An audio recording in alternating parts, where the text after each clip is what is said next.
Assalamualaikum warahmatullahi wabarakatuh. Selamat pagi, siang, sore, malam. Perkenalkan, nama saya Amelia Andini Isnawati, NRP 50117231017 dari kelas Kaptas Lekta A. Di sini saya akan menjelaskan untuk cara dan langkah-langkah dalam melakukan tugas regresi linear dalam data saya, yaitu data gempa Palu 15 tahun belakang. Nah, ini sudah saya masukkan import Anda SPD, import Matplotlib, dan sebagainya, dan saya sudah masukkan filenya. Saya akan mengetik terlebih dahulu, lalu saya akan menjelaskan masing-masing dari bagian script.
Di sini pada bagian ini itu adalah untuk menampilkan dari kolomnya.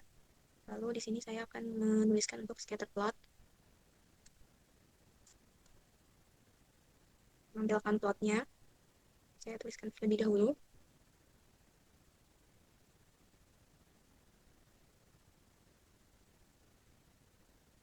Oke, scatter dengan depth, sama dengan depth dengan kilometer, Y sama dengan magnitude MB.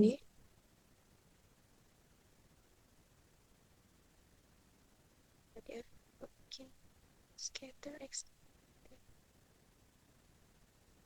PLP title.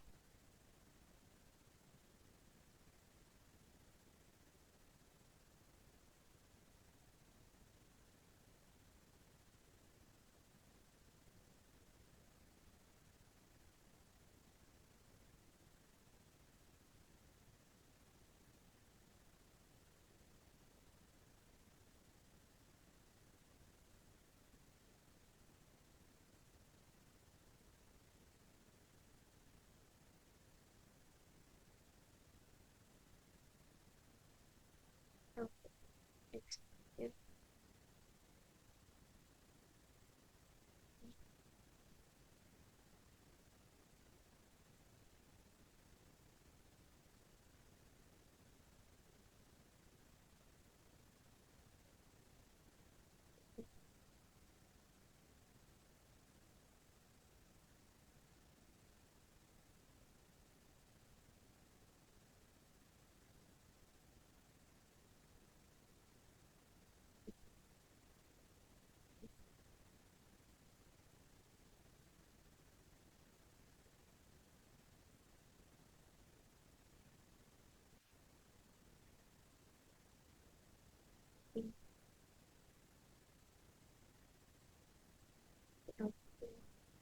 Y. Kurang lebih sih sama ya, jadi ini bisa di copy terus bisa diganti ke dalam magnitude, karena y-nya itu magnitude, jadi tinggal copy paste saja. Terus di depth ini diganti magnitude nya, lalu ini MW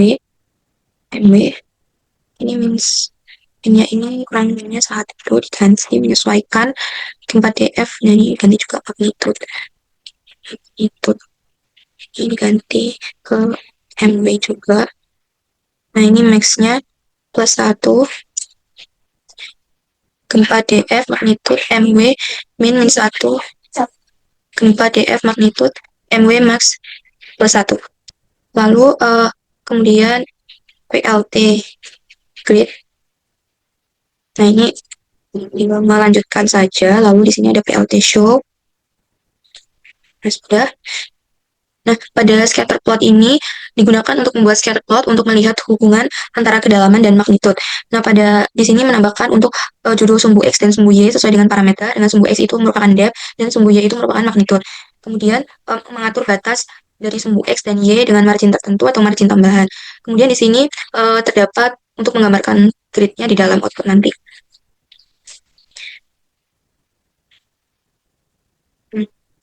Lanjut untuk next step, saya tuliskan terlebih dahulu untuk linear regresi. Untuk X-nya dengan NPRI gempa IF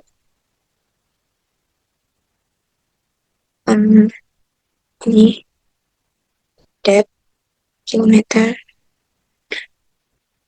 reshape. Nah, ini min 1 koma 1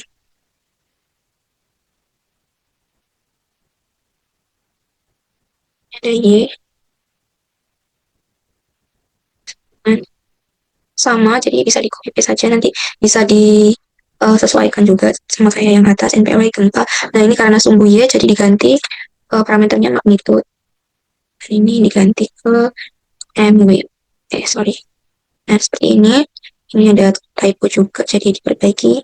Nah, ini tanpa reshape, jadi ininya dihilangkan. Sudah. Ini seperti ini. Gempa DF. Reshape-nya.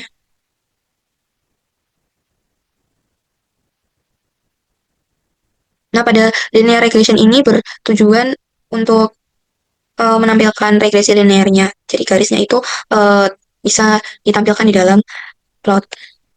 Kemudian next step, di sini sudah scatter plot, sudah linear regresi sudah bisa dimodelkan. Jadi untuk memodelkan scatter plotnya, dengan judulnya linear regression. Ini seperti ini. Lalu model XY. Nah, kemudian untuk next step-nya terdapat plot regresi. Grafik untuk menampilkan grafik pada regresinya. Jadi saya tulis terlebih dahulu. Right.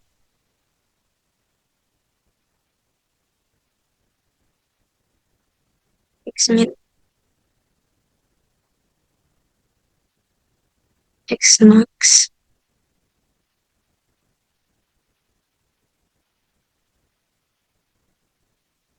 Sama ini reshape-nya juga 1,1. Jadi bisa di... Nah, seperti ini aja. Lalu Y grafnya. model prediksi dari X. Sudah seperti ini. Next step-nya ada PLT scatter. Saya tuliskan dulu. PLT scatter XY PLT plot X graph Y graph ini R.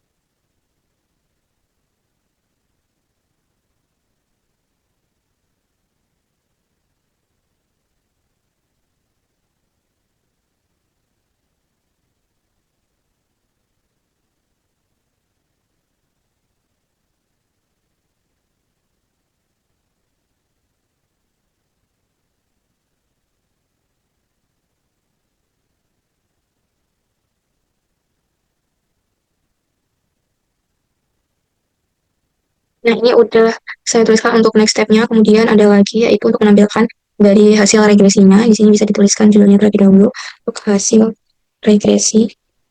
Nah, ini agar bisa menampilkan dari datanya. Ini ada intercept untuk perhitungannya dari regresi. Nanti ada intercept dan slope. Ini seperti ini. Tuh, kemudian model lalu intercept dan print slope-nya. Slope, slope sama dengan.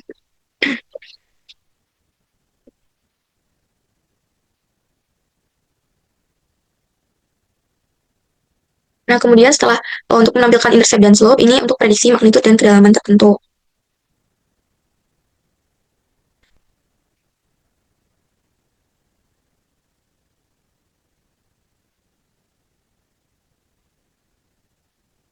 Nah, ini untuk prediksi dan magnitude-nya seperti ini, untuk menampilkan depth dan magnitude-nya. Lalu ini untuk menampilkan dari prediksinya. Kemudian bisa di-run, kalau misalnya salah bisa diperbaiki. Ternyata masih ada yang error, jadi bisa diperbaiki dulu.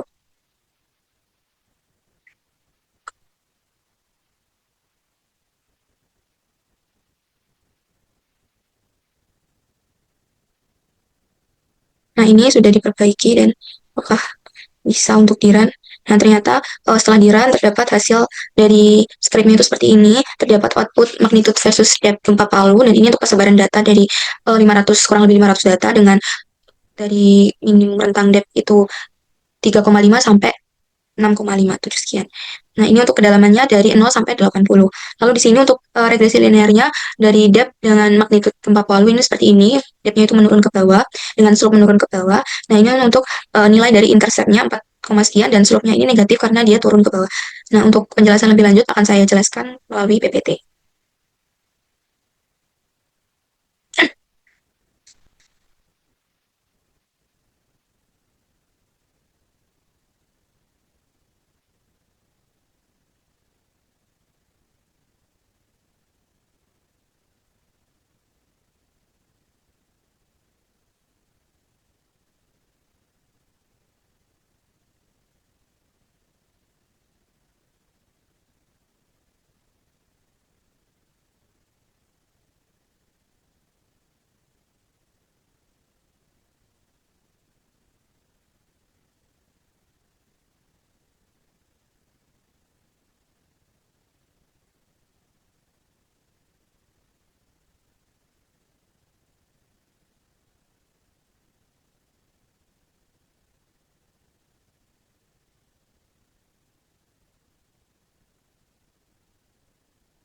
Nah, ini untuk penjelasan dari skrip sebelumnya, yaitu analisis regresi linear dari data gempa Palu.